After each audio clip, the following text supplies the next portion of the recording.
kájálẹ́, ẹ kú ìyálẹ̀ta, ẹ kú ojúmọ́ ibikíbi tẹ́ bá wà. Ìdí tí Buhari, Ọ̀ṣínbàjò, Lai Mohammed àti gbogbo àwọn aláyébàjẹ́ yẹn títí tó dórí Tinubu àti Sanwó-Olú tó pa àwọn ọmọ wa ní Lekki Toll Gate lẹ́kọ̀ọ́. Ìdí tí wọ́n fi ń ṣe rádaràdà tí wọ́n ń ṣe tí wọ́n sì lè mú jẹ òun ni mo fẹ́ fi hàn wá ní kékeré. Ìdí yẹn ni 1999 constitution yẹn. Ṣé rí constitution tẹ́ ń wò yẹn? A sọ pé kí ọlọ́pàá ó pààyàn kẹ́ mọ́ sì lè sọ pé kí ló dé tó fi pààyàn. Ṣé rí 1999 constitution òun ló sọ pé kí Tinubu àti Sanwó-Olú kàn pé àmì ẹ máa bọ̀ ẹ wá bá wa pa àwọn ọmọ wa nítorí pé kò sáwọn ọmọ wa ń bẹ̀, ẹ lè fi wọ́n ṣòfò dànù nítorí pé ọmọ tí kò níran ni wọ́n. Nǹkan kankan ó sì ń bọ̀, ẹ tún lọ kọ ọ̀rọ̀ mi sílẹ̀ lónìí o. Ṣé ẹ pé ká tó kó apá àwọn ọmọ yẹn mo sọ́ngbà yẹn, nǹkan kankan ń bọ̀ tó máa mi ayé àti ọ̀run tìtìtì ní ìlú tí ń paná ògo ìràwọ̀ tí wọ́n pè Nàìjíríà yẹn. Kí ni ìtumọ̀ Nàìjíríà? Kò ní ìtumọ̀, kò ní ìtumọ̀. Jẹ́ Nàìjíríà kì í ṣe kan. Tàbá ń sọ nísìnyí ẹni ka mórí wá ń tá a mọ̀ sí orílẹ̀ èdè ilẹ̀ àti èdè, then èdè wa ò jọra, ìwà ò jọra, a ní culture kan náà. Ìlú tó bá jẹ́ kan ó gbúdọ̀ ní culture, gbúdọ̀ ní èdè kan náà. N tí ìlú fi ń gbọ́ra ayé nìyẹn. Àti culture àti gbogbo òfútù fẹ́ tẹ̀ ní àṣà àti òní kan nínú kò dáa. Mo fẹ́ fi fọ́nrán kan hàn wá. Àwọn àṣírí tí Sanwó-Olú àti Tinubu tí wọ́n ń bò nítorí pé wọ́n ń gbowó tó gèètì tán lọ fi ẹ̀mí àwọn ọmọ wọ̀nyí tán lọ fi ṣòfò. Ó máa jẹ́ ẹni tó bani nínú jẹ́ lọ́pọ̀lọpọ̀ tí ẹnikẹ́ni tó bá ṣì ń gbèrò láti lọ dìbò ní 2023. A jẹ́ pé ìyà ṣẹ̀ṣẹ̀ bẹ̀rẹ̀ ni. Ní ìlú tèmi, ọmọ àlè tó wà ń bẹ̀ lọ́wọ́lọ́wọ́ onírùngbọ̀n Yewuke, ìyẹn Akérédolú, kò san owó. Dókítà kan ó pè mí recently, ohun ẹ̀ gan ó tún sẹ́ǹdì ẹ̀ sí ẹni tá a jọjọ́ ọmọ ìlú kan náà. Àwọn dókítà wọ́n ti wà nínú kí náà ti ń pè ìyanṣẹ́lódì, wọ́n ti strike ní ìlú. Constitution 1999 òun ló sọ wípé kí Akérédolú má san owó lórí oṣù mẹ́ta.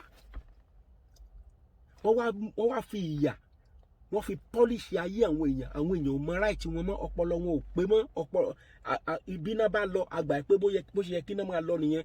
Bí ò bá sọ́nà kò yẹ kó rí bẹ́ẹ̀, ó yẹ bó ṣe yẹ kó rí nìyẹn, kò yẹ yín nìsín. So èmi á wá sọ fẹ́yìn ọ̀dọ́, ṣé mọ̀ pé lẹ́nu ọjọ́ mẹ́ta ẹ̀yin ọ̀dọ́ padà sílé torí wàhálà kan ń bọ̀ agbára àmì gan ò ní ka. Ẹ̀yin tẹ́dẹ̀ jẹ́ ológun, tẹ́ wà lọ́lọ́pàá, tẹ́ wà ní army, tẹ́ wà ní air force, tẹ́ bá ti jẹ́ ọmọ kóòtù ojíire, ẹ ṣọ́ ara yín torí pé wọ́n fẹ́ máa pa yín lọ́kọ̀ọ̀kan. Ẹ ṣọ́ ara yín. Dẹ̀ tán bá rán yín níṣẹ́ ẹrú, ẹ fi tọmọ jẹ́ o fún ọmọ Yorùbá torí wàhálà ń bọ̀ o. Ìwọ tó wá jẹ́ ọ̀dọ́ tó ń ṣe EndSARS, tó wá gbé àkílà tí ń pè dání, tó gbé fóònù dání, tó mọ nǹkan tó yẹ kó fi ṣe. Àánú ẹ má ṣe mí o. Ní báyìí mo fẹ́ sọ kọ́kọ́ fún yín. Lọ sílé, lọ gbáradì ohunkóhun tó o bá mọ̀ pé o lè lò tó o lè fi gbáradì. Gbàgbé nípa ọ̀rọ̀ Kùránì àti Bíbélì. Ẹ̀sìn ohunkóhun tó ń pè ní ẹ̀sìn fraud ni, ṣùgbọ́n ṣe rí Kristi ó real. Ṣùgbọ́n tẹ́ bá ti mọ̀ kí nǹkan tó fi ń bò yín lójú yẹn, padà sílé. Bó jẹ́ ayẹta, bó jẹ́ mọ̀dárí kan, kí nǹkan tó o bá lè lò lọ sílé báyìí. Màá fi fídíò yìí hàn yín, ẹ wá wo nǹkan tí mò ń sọ nípa ẹ̀ pé Nàìjíríà kì í ṣe ìlú. Òun ló jẹ́ kí a pè ní animal farm, ìlú tí ń paná ògo. Watch this. And for the opportunity to share a bit more light on the current situation in Nigeria. I would like to begin by stating that on the face of it, Nigeria is very compliant with human rights. It has ratified many international treaties, including the International Covenant on Civil and Political Rights. However, human rights violations and abuses are prevalent. The #EndSARS protest movement arose due to the widespread human rights violations, including torture and extrajudicial killings by the police in the country. It all started when a viral video of a man shot by officers of the Special Anti-Robbery Squad, SARS, of the Nigerian Police Force on 3rd October 2020 in Delta State was trending online. It elicited a lot of anger because people were just shocked by the brazen act of SARS. While the campaign for EndSARS was not new, it was the first time in October 2020 that street protests were made under the banner. Earlier in the year, in June 2020, Amnesty International Nigeria released the report, Time to End Impunity, where we documented at least 82 cases of abuse by SARS between January 2017 and May 2020. The findings showed that SARS officers carried out torture and other cruel, inhuman, or degrading treatment as punishment on detainees or as a tool for extracting information and for extortion. They seized money and property from suspects to enrich themselves rather than to bring criminals to book. Our research showed that young persons, especially young men between the ages of 17 and 30, are most at risk of arrest, torture, or extortion by SARS. Even journalists were harassed, coerced, and threatened, especially when they are covering stories or failing to disclose sources to the officers. Nigerian government adopted the Anti-Torture Act in 2017. This law criminalizes torture in Nigeria. However, no SARS officer or any police officer for that matter has been convicted of torture in the Nigerian court, despite the fact that torture is actually quite pervasive by security agents. The impact of the EndSARS protest was huge because nearly 30 out of the 36 states had hosted at least one protest. Lagos had the most venues and the largest number of people gathering to protest against this brutal tactical unit. On Tuesday, 20th of October 2020, which we now call Black Tuesday, Nigeria's military forces opened fire at peaceful protesters at the Lekki toll gate in Lagos. There were other shootings by police in other communities in Lagos that day, leaving at least 12 people dead in Lagos. Amnesty International noted that at least 56 people have died across the country since the protests began, up till 20th of October. In many cases where the security forces intervened in the protest, they had used excessive force in an attempt to control or stop the protest. There's evidence that talks were not stopped, especially when they were trying to disrupt this protest. It's important to stress also that there have been several panels set up by the government to resolve these issues, yet they have never followed up the recommendations. There have been threats against human rights defenders, activists, NGOs, and Amnesty International for speaking against injustice. Recently, just on Wednesday, November 4th, Amnesty International was threatened by an unknown group suspected to be sponsored by the Nigerian military. They have given Amnesty International Nigeria 7 days to leave the country. Otherwise, they are going to inflict violence and arson on us and on our premises. The atmosphere of fear is distracting and preventing many human rights defenders and activists from demanding for accountability. It also puts frontline advocates at risk of being attacked by non-state actors. Nigeria needs to be reminded of their international obligations to protect everyone within their territory without discrimination. And we hope our testimony today would help the committee in arriving at what sort of pressure to put on Nigeria to do the right thing. I thank you. Osayo Ojigo, thank you. And now moving to the Biafrans in Canada Community Association, we have Tim Okafor and Stella Kemidiriam. You will have 5 minutes total between yourselves, so 5 minutes. Thank you, committee members. I want to specifically talk about the aftermath of the EndSARS movement and protest. After the protest, we saw a large number of people arrested by Nigerian government. A lot of them hasn't been processed, but I want to specifically bring attention to what is happening in Obigbo in Rivers State. Now, this is a fallout from the EndSARS protest. So many police stations were burned throughout southern Nigeria, mostly in most of the states. Youth had reacted to what witnesses have described here as high-handedness by the SARS group and other military groups and security agencies, extrajudicial killings, torture, many, all kinds of atrocities that are meted to people. Now, the governor of Rivers State had imposed a curfew and made a declaration that indigenous people of Biafra, I represent the organization of the Biafrans that live here in Canada, had committed crimes of killing either police or army or burning police station. And because of that, he placed a curfew on 4 communities: Obigbo, Ikoku, Maiwan, and Oil Mill. I want to point out that these particular communities are inhabited by Biafrans and the Igbo especially. We know the ethnic composition of Nigeria. So many times Nigerians are blinded by ethnicity. They do not see themselves as one country. So the government uses that. It brings up one community against the other. And that again kills the nationalistic philosophy of the nation. But let me stay here. The reason why I'm saying is that while we look at what had happened before, my attention is focused on what is actually happening right now. From the people that we speak on the ground, they've told us that at least 300 young men have lost their life between when government imposed this curfew. What he did was that he let people in their house without proper food and medication for over going to 3 weeks now.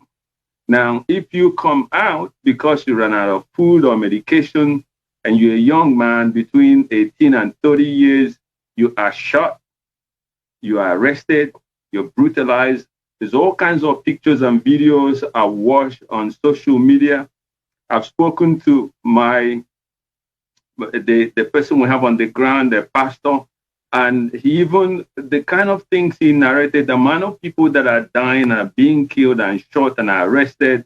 There was one specific incident where an ambulance had come to carry the cops. The military men stopped the ambulance and set the ambulance on fire with the people inside it. Now, I got the information to speak to you today on a short notice as at yesterday. So what I intend to do is I've spoken to our people on the ground to have names, time, all the things we can document so that after this meeting, I'll make that available to this committee, the names of the people who are killed, the impact on their families, what happened. And then one of the striking things they told me is that when they do this, the first thing they do is to make sure nobody get a picture of them. So if you're using a cell phone to capture this incident, they came down with snipers. The federal government sent at least 3,000 soldiers in each state of southeastern and southern Nigeria. So my appeal is to stop the killing going on right now before we can get to other things, because people are falling. They are human beings. Their lives matter, just like the lives of every single individual matter. So there's all kinds of things taking place as I speak to you now. I will send in documents, videos, audios, so that if this community can send someone down to verify the veracity of those information, that'd be very, very helpful. Thank you, Mr. Okafor. Thanks so much. And on that, being able to send in documents, please, any documents, any information that you would like to send through the clerk. Now we're going to move to questions, and the members are going to have an opportunity to ask the witnesses questions. We're starting with Ms. Ikra Khalid from the Liberal Party. Thank you very much, For 7 Mr. minutes. Chair. Thank you very much, Mr. Chair, and I thank all of the witnesses here for your very compelling testimony. I would like to start by giving Ms. Switch the opportunity to finish her narrative of the events that Ms. Ojigo also highlighted as well. Ms. Switch, take your time, but I hope that you'll leave me some time to ask some follow-up questions. Just in your remarks, also, if you can address the Cybercrime Act in Nigeria and its impact on your advocacy in the online space as well. So please go ahead, Ms. Switch. Okay, so just to quickly round that up, so like you said, I can leave you some time. We were able to sort of hold our ground, and then the military left after a commandant came, and we got his name. I think they must have, we just guessed they must have found out that there were a lot of people that were watching what was going on. But 45 or 50 minutes later, the police came and did the same thing and actually killed people. So that's just to wrap it up as quickly as possible. With regards to cybercrime in Nigeria, I think that's if I understand your question. Yes, it's a problem. It is a problem. And just like I said when I started speaking, that we've got something about Nigerians. We're very hardworking, and we have this survival, instinct at every level. There's this desperate need to survive, and not excusing that act because it is criminal, But all I'm saying is something led to something, and there's not enough sensitization. There's not enough education, for people to understand what they can use their skills for actually, so it's a broad scope. It's something that needs to be addressed for intelligent people in Nigeria who don't use it for anything but to do criminal things online. Just to address that. Yeah. Thank you. And Ms. Switch, if you can identify and highlight for us, what has your life been like since that fateful day, and how you are doing after that fact? I've been on the move because it was 2 days after my live. The first threat came in. I thought it was a joke. I sincerely thought it was a joke. I was on my way home, because I had been on the street for 2 days straight. But just as I was leaving, because some of my colleagues in the same industry as I am tried to come get me out of the hospital, I was sort of vouching for one of the boys that we took in there. He was shot in the neck by a policeman. And just as I left, I got a phone call telling me I should please leave the vicinity, that there were military men at the hospital. And I think they found that out because on my story as well, I was thanking the manager of the hospital for letting us into his hospital and for treating us for free. So I think that's how they got that information. So I had to abandon my home. I moved from people's homes, like different places. I stayed in someone's property that they hadn't lived in for a long time. And then just to get out of Nigeria, I made short videos of my trip, just getting to where I am today. And I'm still traveling. So I'm not even done with my trip. And it's like in a forest just to get out of Nigeria. I still, when I put a cotton bud in my left ear, I bleed from there. I have a picture of that as well. I've been trying to document everything. I barely sleep. It's crazy. I can imagine parents who actually can't find their kids now because they've moved bodies. So I don't know. Thank you for sharing that, Ms. Switch. I really, really hope that things improve. I'll turn to Ms. Ojigo with respect to your comments about Amnesty International and your ability to operate in Nigeria. You had mentioned that you've been asked to leave the country. We've seen, and you also mentioned that this End SARS movement is not new. what is different in this instance that has brought such large volumes of protests that has really highlighted this issue within the Nigerian people? Thank you very much. I'll start with your last question. A lot of things have been building up in Nigeria in the last couple of years. So it was in 2017 that the EndSARS hashtag started trending online. Last year, there was a visit by the Special Rapporteur of the United Nations on extrajudicial unlawful killing. And in her preliminary observations, she noted that the lack of accountability in Nigeria for crimes committed by the state officials is actually leading to that we're actually sitting on a keg of gunpowder. So the early warning signs have been there for a pretty long time, and it's kind of like peaked, showing that the government needed to address this issue. If people complain, you need to ensure that justice is served. So I guess that when that video on the 3rd of October was trending, people just had enough. And also because that month happened to be our independence month, anniversary month as well. Nigeria is celebrating 60 years of independence. So for young people, it's like, what's the future going to look like? I think there was a lot of mixed feelings celebrating our independence from Britain. So all of this culminated in addition to we're experiencing one of the worst economic recession of all times in recent times. Prices of things have gone up. So people are like, we can't even walk free on our streets.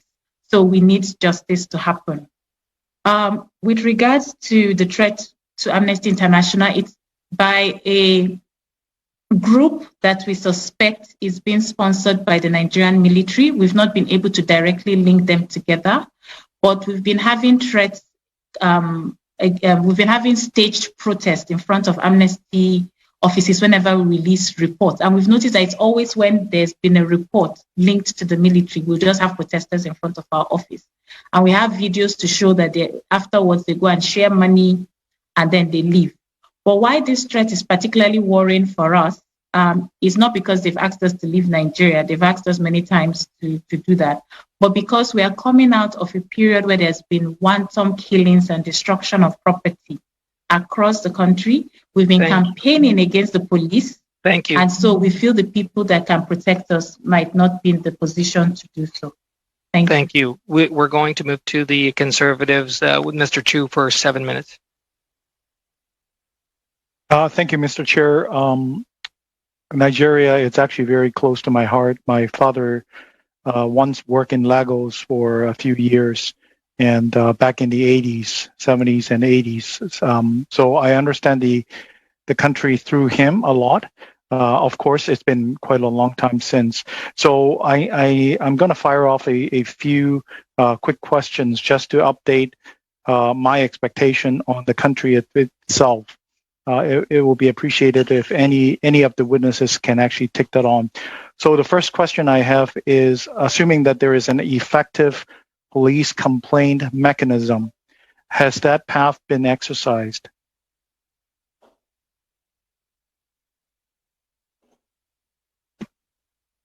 I can respond to that question with the permission of the chair. Okay. Yes. Thank you, Mr. Chair. Yes. So Nigeria has the police complaints unit, complaints response unit. They receive complaints, but generally it's complaints to settle causes. Those complaints have not led to greater improvement for prosecuting officers when they've committed crimes. There's also the police oversight body known as the Police Service Commission, and there have been a lot of challenges in terms of it's a commission that lacks a lot of powers to actually take cases of discipline and prosecution of officers independently. It's often headed by a retired police commissioner. So we believe those are some of the challenges those units have. Thank you. Appreciate that you have actually answered my two other questions here. The other question I have is, will government agents, so police or military, be ever arrested or charged? I'm trying to assess the independence of the judiciary system in current Nigeria. Mr. Chair, it's open to any of the witnesses. Yes, please, witnesses, anybody that would have an answer or information.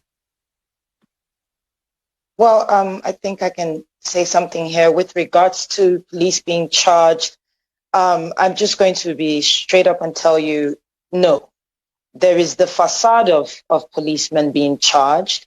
There's the facade of justice, being served, but it's never served, and it has devolved to the point where a policeman can actually say in front of a camera that he would do anything to you and nothing will happen.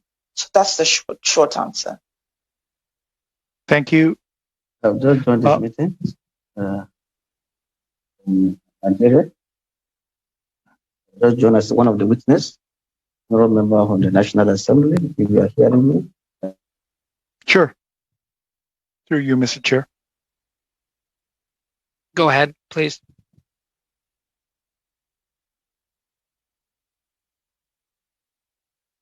Okay, in the interest of time, I'm just going to move on. My next set of questions is about the freedom of information flow in Nigeria to date. Does government have control of media in general? In other words, via strong-armed media, so direct control, or funded biases, so soft-armed control? Can I say something on this? Yes, please. Well, it will appear on the surface that there's freedom of information, that the press is free to speak or write on issues, but that's not really what is on the ground.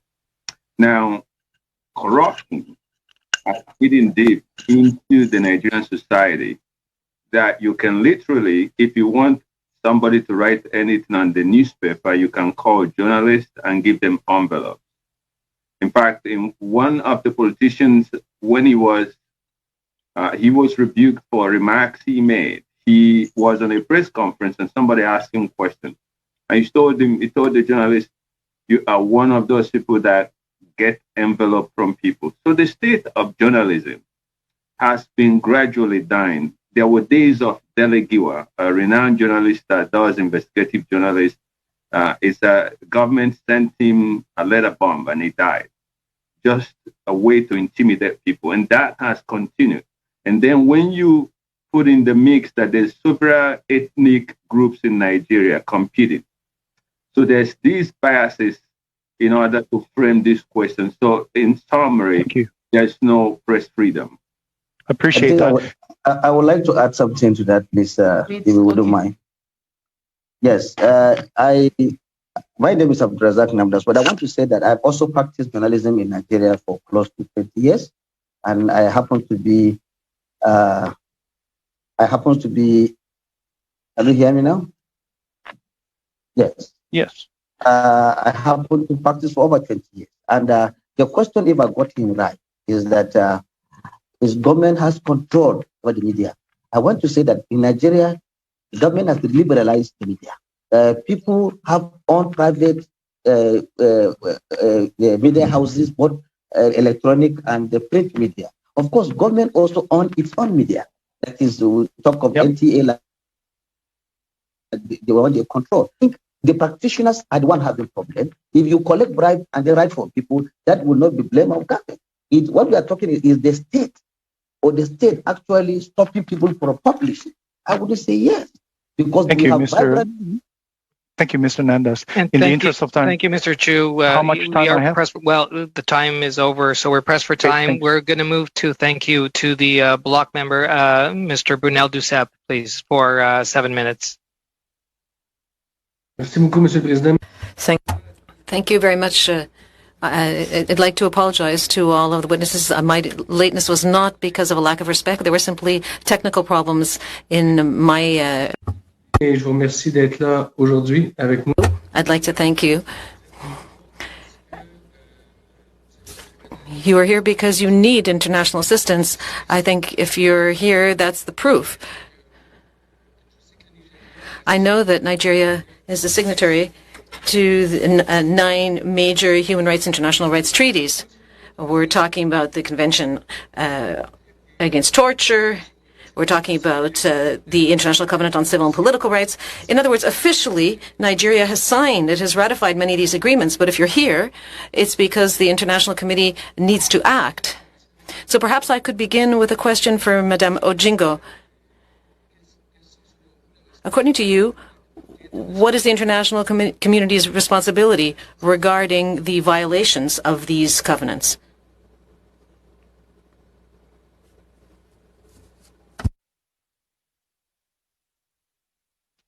Thank you very much. The international community's responsibility is to impress upon Nigeria to respect the rights of everyone within its territory. Il faut dire au Nigeria de respecter tous les gens qui habitent sur son territoire et de respecter ses obligations internationales en vue du droit international.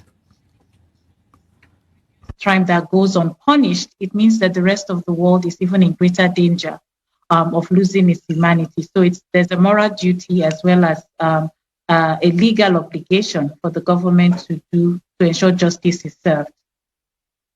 Mais selon vous, comment la communauté internationale... But according to you, how should the international community react? What can we do in order to help you?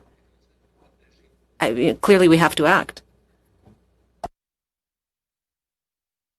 Yes, one thing that has worked a lot is messages to the Nigerian president, in fact, that the violence needs to stop and protection for human rights defenders.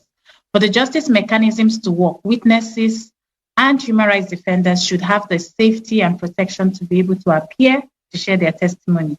As you've heard from some of the witnesses today, they are in hiding because the government is not, the country is not safe for them anymore.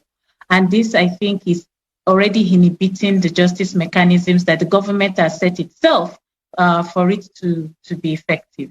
So without that protection, it cannot happen. So an observation mission to Nigeria would help because that would prevent situations like this where witnesses are put on no-fly lists or are in danger and the government does not provide the police to protect them in order for them to attend, give their testimony, and are safe from non-state actors who want to harm them or who want to prevent the truth from happening. So an observation mission was something that we would encourage at this time. Là, j'imagine...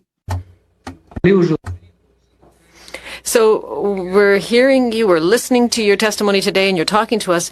But I would imagine on the other side, the Nigerian government also has to make representations to say that everything is just fine and nothing's going wrong in the country.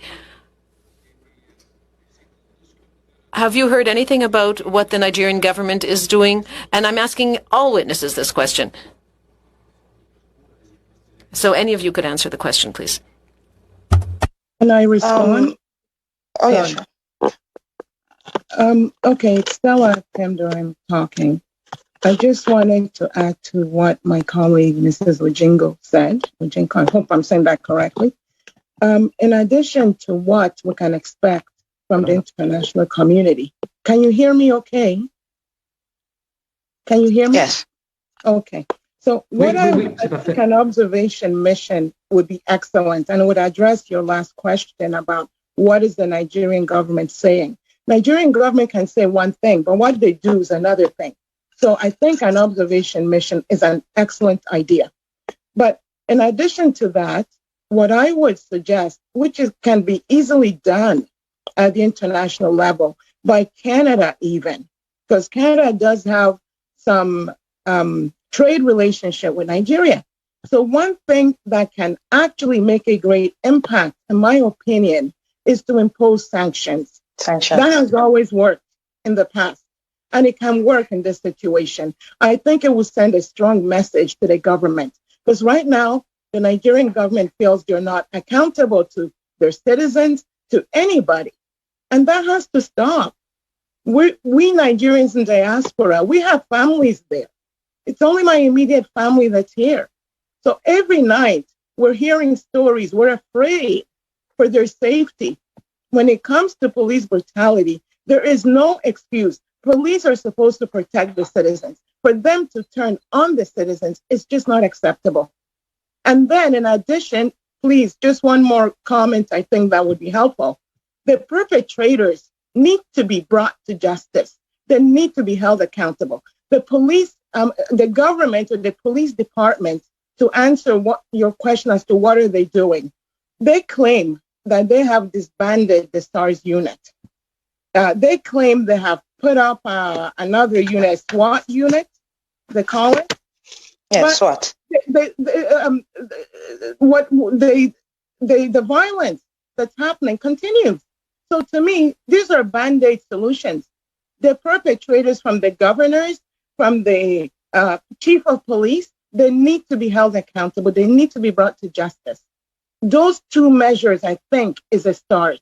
I think if we could impose them at the international level, I think we will see an immediate difference to the lives of these people, to their safety. Thank you. Thank you, Mr. Brunel-Sep. We're going to move now to the NDP and Ms. McPherson for the short time that we have left, about 4 minutes max. Okay, Max. So thank you very much. I want to say thank you to all of the witnesses who have come and shared with us. It's so hard to hear what's happening in your country, and I have never been to Nigeria. I've spent a lot of time in Africa, and I have never made it to your country, and I certainly hope to one day.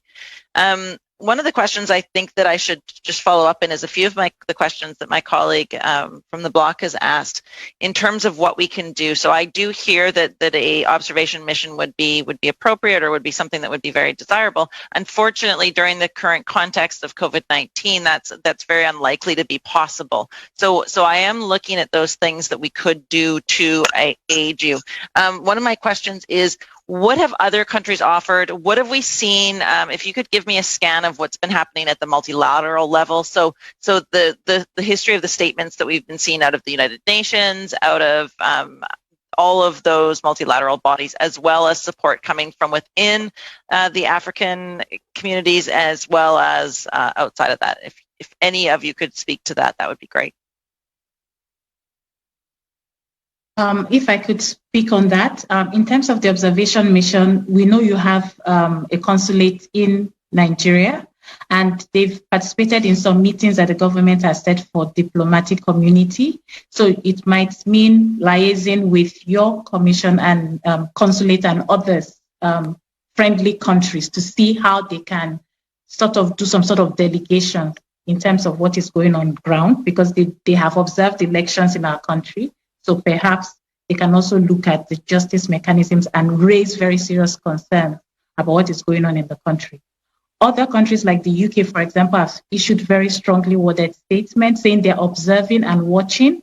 But the fear is that harm would have already been committed if there's no sort of measure for the government to show that it's doing good by its people. And I guess that is where the missing block is. If that was effective, DJ Switch should not be looking for a way out. In fact, she would be under some witness protection program, and the government would be seeking some justice. So the pressure needs to be, we are seeing what is happening. There's breakdown of law and order. If this is not happening, it might end up leading to some serious complaints before the Security Council at the United Nations, or even some of the special mechanisms to begin to act and question what is going on in the country. And can you tell me, is there been any move from neighboring countries to support emergency refugee or protection to allow people to travel outside of Nigeria for their own protection at this time? You know, I'm quite worried about all of you and your safety. And obviously, we've heard from the witnesses that their families that are in Nigeria are at great risk. Has there been that opportunity? Would that be an option for you, some sort of an immigration or emergency refugee supports? If I may come in here, that would be useful. Yes, please go ahead, DJ Switch. Oh, okay, sorry. If I may come in here, just from my own little experience, just getting myself out of Nigeria and also coming across some military personnel of another country when they saw my identification, the first thing they did was turn me back. Now, this is not to discredit the nation. If you notice, I didn't mention the name, and I didn't do that on purpose. It is because they don't even want the trouble. Yeah. When I started at the beginning of my own testimony, I said Nigeria is a great nation. It's pretty much the heart of Africa. If we can get our acts together, I believe strongly Africa will begin to get itself together. A lot of countries benefit from Nigeria, and that's a fact, but it's just right there at the top level. There are people who can't fly out of Nigeria right now, and that's why I literally had to walk out of Nigeria. I know I don't have any more time, but I do want to just say that with leaders like you, DJ Switch, with all of you here today, I have great hope for Nigeria. But we will be watching this very closely, and we will be continuing to study this after. I know we have to stop for a moment. Yeah, and thank you. So before we suspend, we just, as Ms. McPherson just said, we'd like to echo that. So for your advocacy, your bravery, your courage, thank you so much. Thank you for informing our committee. This is the British parliamentary system. We are going to suspend members. When we come back, we will be coming back in camera and to discuss committee business. Thank you. Thank you.